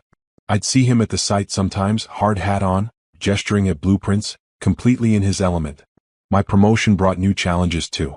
I was managing larger teams, handling bigger budgets, traveling less but working smarter. For the first time in my career, I felt like I'd found my stride. Nicole got engaged, which provided a welcome distraction from legal drama. She asked me to be her maid of honor, and we spent evenings looking at venues and dresses and debating whether spring or fall weddings were superior. "You and Jordan should get married too," she said one night over wine. "We've already been married. It didn't work out. That was different. You're different now. We're also dating. You know, that thing people do before marriage? But you already know each other. You already know you work well together. We also know we work well apart. Maybe that's enough." She gave me a look. "You're scared." "I'm cautious." "There's a difference." "Is there though?" I thought about it. Was I scared? Maybe. Not of Jordan, but of repeating mistakes. Of rushing into something because it felt good without making sure it was right. But Jordan and I had already been through the worst of each other. We'd been young and incompatible, then strangers, now building something new. If we decided to get married again someday, it wouldn't be because of momentum or pressure. It would be because we'd consciously chosen each other, flaws and all. The week before Derek's hearing, something unexpected happened. His lawyer withdrew from the case. Patricia called to tell me. Derek apparently hasn't paid his legal bills. The lawyer filed a motion to withdraw and the judge approved it. Derek now has 2 weeks to find new representation or the case gets dismissed. Will he find someone? Doubtful. No reputable lawyer will touch this case. It's too weak. Too vindictive. Anyone who takes it is either desperate for money or willing to be part of a harassment campaign. 2 weeks passed. Derek didn't find a lawyer. The case was dismissed. It's really over this time, Patricia said when she called with the news. He has no more legal avenues. No more appeals. No more grounds to file anything. You're free. Both of you. That night, Jordan and I celebrated with dinner at the restaurant where we'd had our first revenge posting meal months ago. So much had changed since then. Then, we'd been two people play acting at a relationship to make someone else jealous. Now we were just two people who genuinely found their way back to each other. How do you feel? Jordan asked over dessert. Relieved. Exhausted. Happy. All of it. Do you have any regrets? I thought about it honestly. I regret marrying Derek. But I don't regret everything that came after. Because it led me here. Back to you. Even if we'd never reconnected romantically, do you think we would have stayed friends? I hope so. I missed you. Not just as a husband but as a person in my life. Someone who knew me before I became this polished version of myself. You're still you underneath all that polish. I know. But I forgot for a while. Derek wanted me smooth and quiet and convenient. You remind me it's okay to be rough around the edges sometimes. Jordan reached across the table and took my hand. For what it's worth, I like your edges. They're my favorite parts. We left the restaurant and walked through the city, hands linked, talking about the future. Jordan's building project. My career goals. Places we wanted to travel together. A possible vacation to Italy I'd been dreaming about. When this project is done, Jordan said, I was thinking about taking a month off. Really off. No emails, no phone calls. Just disappearing somewhere beautiful. That sounds perfect. Come with me. I'd love to. We reached my house. I'd started thinking of it as my house again instead of the house, and I invited him in for coffee. We've been taking things slow, but recently slow had started to feel less necessary and more like habit. Can I stay? He asked at the door. Tonight. And maybe tomorrow night. And the night after.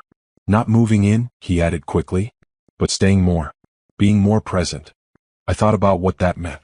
Opening my space completely. Letting him into the daily routines.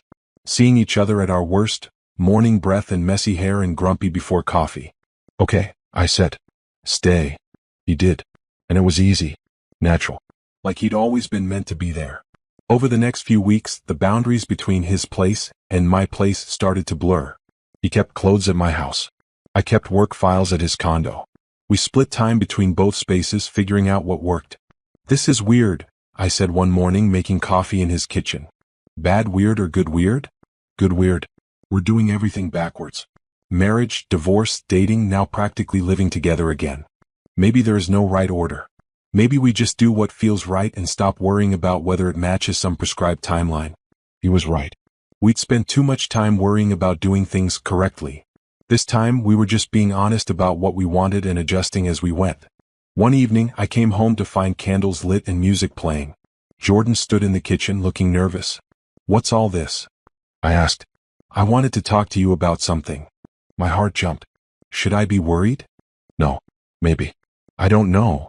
He took a breath. Simone, these past few months have been the happiest of my life. Getting to know you again, building something real with you, it's everything I didn't know I was missing. Jordan. Let me finish. I know we said we'd take things slow. And we have. But I don't want to waste any more time being cautious when I know what I want. I want to build a life with you. Not because of some legal technicality or revenge plot or circumstances throwing us together. Just because I love you and I want to wake up next to you every day. He wasn't proposing. Not exactly. But he was offering something more. A commitment to stop hedging our bets and fully invest in this relationship. I want that too, I said. I've wanted it for a while, but I was scared to say it. Scared of what? Scared of repeating mistakes. Scared that we'd rush in and end up right back where we were 10 years ago. We're not those people anymore. I know. I see that now. We've both grown. We've both learned. And this, us, it's not a repeat of before. It's something completely new. Jordan kissed me soft and deep, and I felt the last of my resistance melt away. We were doing this. Really doing this. No more caution, no more holding back. Just two people choosing each other fully and completely. Move in with me, I said when we pulled apart. Or I'll move in with you. Or we'll find somewhere new together. I don't care. I just want to stop splitting our lives between two places. You're sure? I'm completely sure. We decided on my house. It had more space and Jordan loved the neighborhood. He'd keep his condo as an office space for days when he needed quiet to work, but home would be here. With me. The transition was surprisingly smooth. Jordan's things fit naturally into my space, like they'd always been meant to be there. We painted his old home office together, turning it into a shared workspace. We hung art we picked out together. We planted a garden in the backyard. We built a home. Not a house that belonged to one person or another, but a home that was ours. Together. Spring arrived with color and warmth, transforming the city. Jordan's Performing Arts Center was taking shape, the building now recognizable as something beautiful and functional. He'd brought me to the site dozens of times, explaining each decision, each detail, his passion evident in every word. This is what you were meant to do, I told him one evening as we stood looking at the progress. Building things. Creating something that will outlast you. That will bring joy to people you'll never meet. That's legacy. He pulled me close. You're my legacy too. Everything I do is better because you're part of it. We'd been living together for 3 months and it worked perfectly. Better than our first marriage, better than I dared hope. We'd figured out rhythms and routines. He'd learned that I needed quiet in the mornings. I'd learned that he needed to talk through problems out loud. We'd both learned that going to bed angry was stupid, that communication mattered more than being right, and that sometimes the best solution was ordering pizza and watching bad movies until everything felt manageable again. Nicole's wedding was coming up fast. She'd chosen a garden venue, spring flowers everywhere, the whole thing romantic and joyful. I'd helped with planning, grateful for the distraction and the celebration of love that actually worked. You're next, she said during a dress fitting. We're not engaged. But you will be. I can see it. Jordan looks at you like you're his whole world. We're happy as we are. Even happier with a ring though. I laughed, but her words stayed with me. Marriage had burned me twice.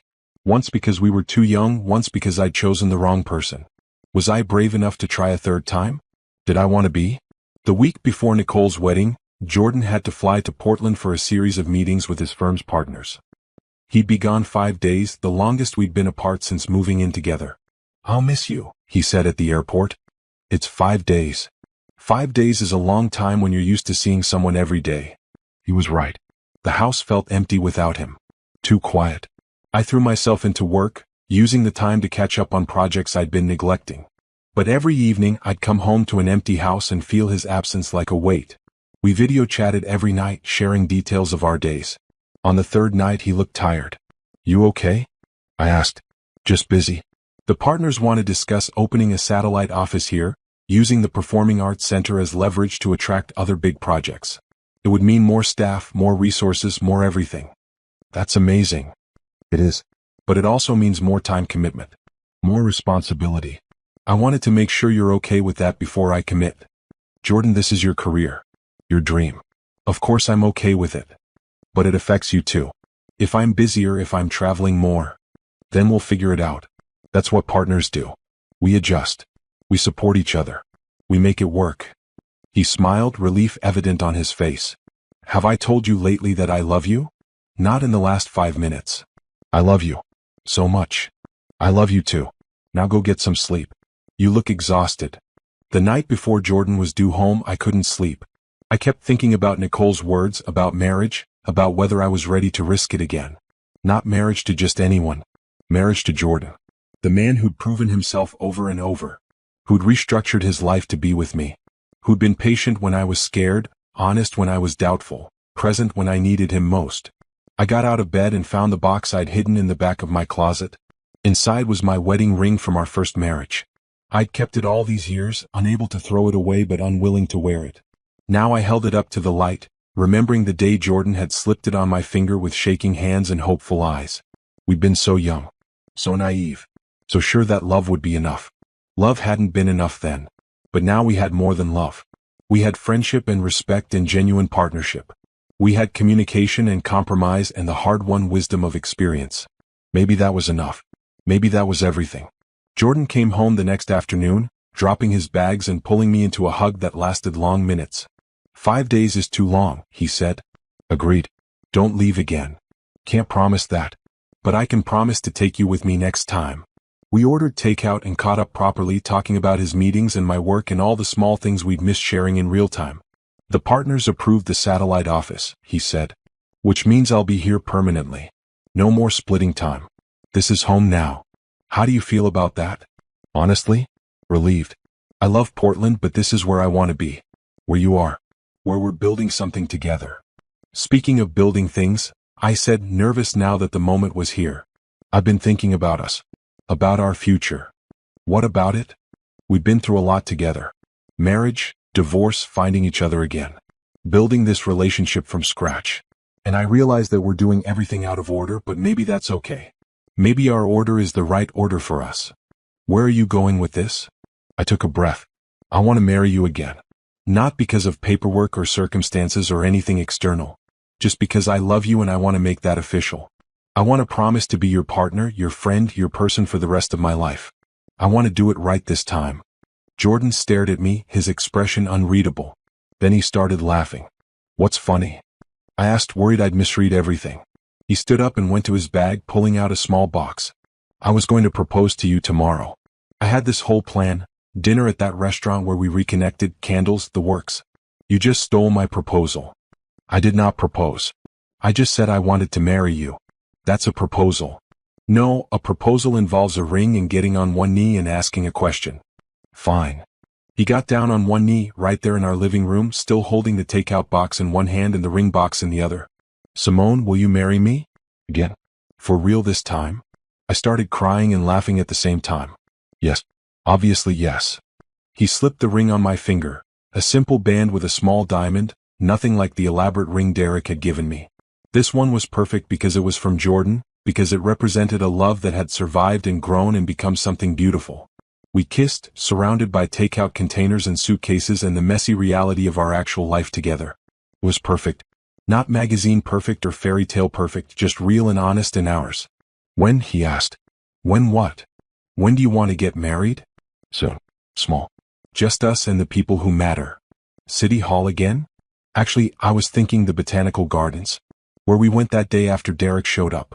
Where you told me I deserved better. That's perfect. We set a date 2 months out, right after Nicole's wedding. No big production, no stress. Just a simple ceremony with our closest friends and family. Patricia agreed to officiate. She'd gotten certified online just for occasions like this. Nicole cried when I told her. I knew it. I called it.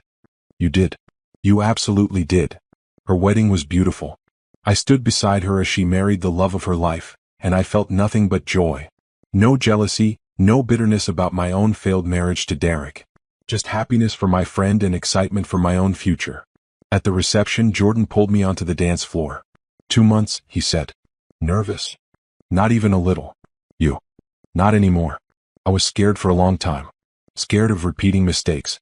But I realize now that our first marriage wasn't a mistake. It was practice.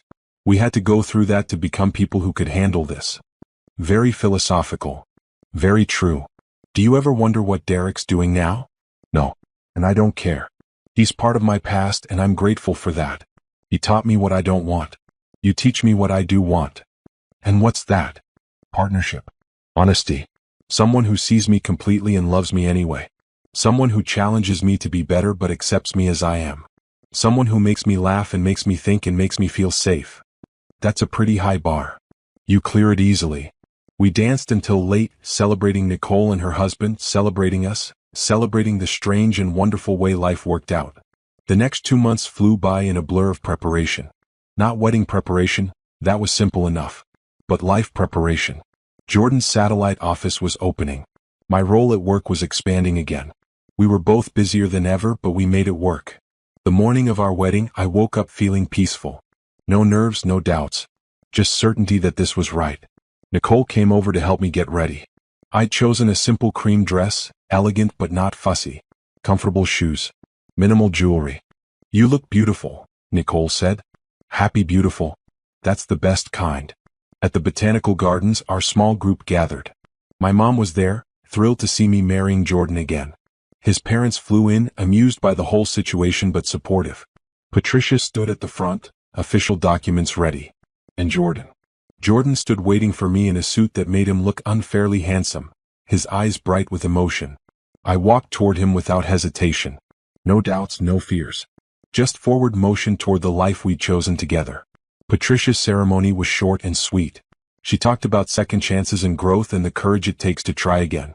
She talked about how love isn't always enough, but love combined with respect and communication and genuine partnership could move mountains. Do you, Jordan, take Simone to be your wife? Again? I do. Forever this time. And do you, Simone, take Jordan to be your husband? For real this time? I do. Completely.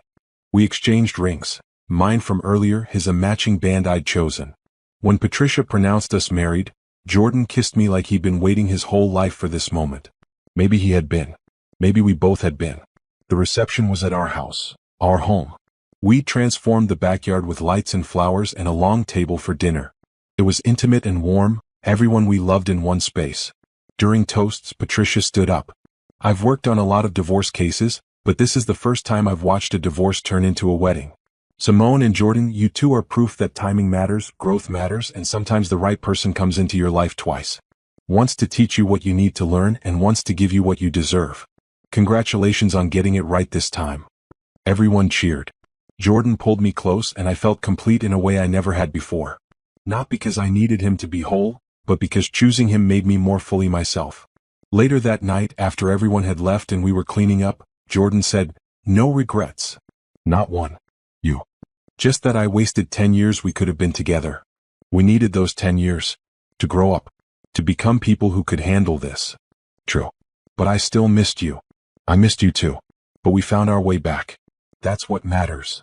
We stood in our backyard, under the lights we'd hung together, in the home we'd built together, and I realized this was what happiness looked like. Not perfect or easy or without challenges. Just real and honest and worth fighting for. My phone buzzed with a text from an unknown number. I almost didn't look, but curiosity won. I heard you got married again. I hope you're happy. Truly. Derek. I showed Jordan. He raised an eyebrow. You going to respond? No. But I am happy. He got that part right. I deleted the message and turned off my phone. Derek was the past. Jordan was the present and the future. And I was exactly where I was meant to be.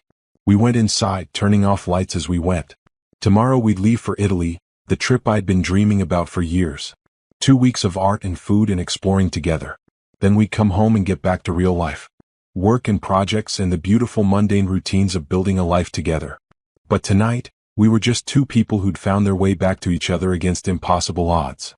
Who'd turned a bizarre legal mix-up into a second chance at love. Who'd learned that sometimes the best revenge isn't revenge at all. It's building something so beautiful that the past doesn't matter anymore. Ready for forever? Jordan asked at our bedroom door. With you? Absolutely. And I meant it. Every word.